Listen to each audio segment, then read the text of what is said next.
Released in November 2009, ISO 31000 is the world's first global standard on risk management. It is already receiving critical acclaim as a very useful, practical and comprehensive guidance on the subject of risk management. As the peak profession providing assurance over risk management and internal control practices within organisations, the Institute of Internal Auditors has been actively involved in the development of the standard. Michael Parkinson is chairman of the IIA's Technical Committee in Australia and secretary to their global board. He will be joined by Todd Davies of the IIA to discuss ISO 31000. Michael, thanks for joining us today to talk through ISO 31000, the new global risk standard. And ISO 31000 has already been getting a lot of critical acclaim. So some of the comments that I've heard just in the last few days is it's beautiful in its simplicity and its adaptability. It's relevant to all areas of risk management, whether that's compliance or operations or financial or strategic. Hopefully it's going to be a transformation in risk management in global thinking. And even a comment as far as to say that if more financial institutions and regulators had embraced the core tenets of this document, then perhaps the world would be a different place today. Big expectations and really critical acclaim. And you've been involved in that process, so thanks for spending time with us. Just initially, before we go into the specifics of it, why should people care about risk management as an idea and as a practice? Well, risk management is all about achieving your objectives, whether you're an organisation or whether it's a private activity.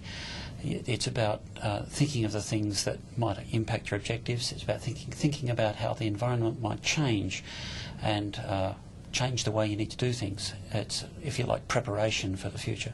Right, so it's important in underpinning your chances of success. Absolutely. So a greater chance of success and potentially more successful. Yes, yeah, well, I think that's an important thing to remember, that it's not just dealing with things that might go wrong, but being prepared for things that you didn't expect that are actually going to go better than might otherwise have occurred. So you can take advantage of fortuitous circumstance. Right, so there's an element within that of environmental scanning for opportunities and also for downside and just a lot of foresight. Yes, absolutely.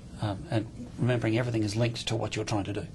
Fantastic. Okay, so a lot of benefit in that. So we have this new standard, ISO 31000. What's significant about that, and why is that really important? Why should people be interested in 31000?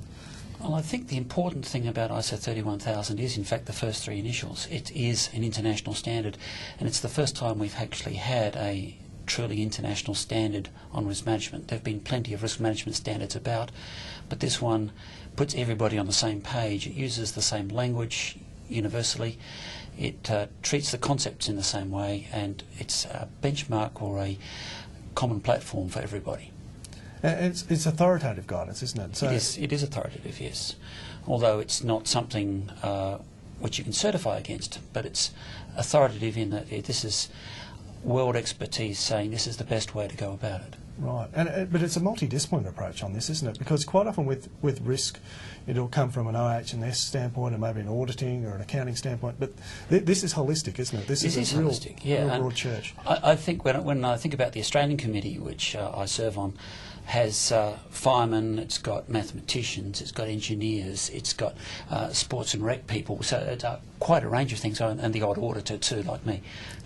Okay, so it's really broad, so it's really it's in common language, as I understand it, that makes sense to people as opposed to necessarily the language of risk boffins or auditors or the like. Yeah, well, necessarily there are some technical terms and they are defined in the standard, but they are the terms that are widely understood and widely used. And if you pick up a risk management term, you really are going to understand, if not the detailed technical meaning, at least get a good feeling for what it means.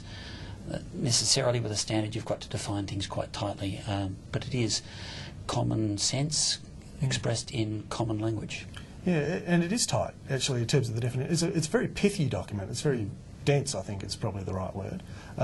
It's only 30 odd pages, I believe. Yeah, about that. In fact, if you leave off things like the preface and the notes pages at the back, it's probably even shorter. It probably would take you less than an hour to read, although my experience of it is it takes probably a bit longer than that to understand it. Yeah, it's interesting. When I had a read of it, of the final draft for the first time, I did get through it in about half an hour. But geez, it got me thinking about a range of things. So I think it's the sort of document you can read 100 times and get something new out of it every time in terms of how dense it is. What's in it? What can people expect? Well, we've already mentioned things like definitions, but also there's a series of things, of principles, which is really what are we trying to achieve with risk management. There's how should risk management relate to your organisation. Then there's a group of attributes defined, which is what should risk management look like when it's running well. And then we get into the detailed stuff, which is how do we go about putting risk management into our organisation? So how do we build and implement a framework for risk management in our organisation, as well as what readers of 4360 would be familiar with, the details of conducting a risk assessment and risk management process.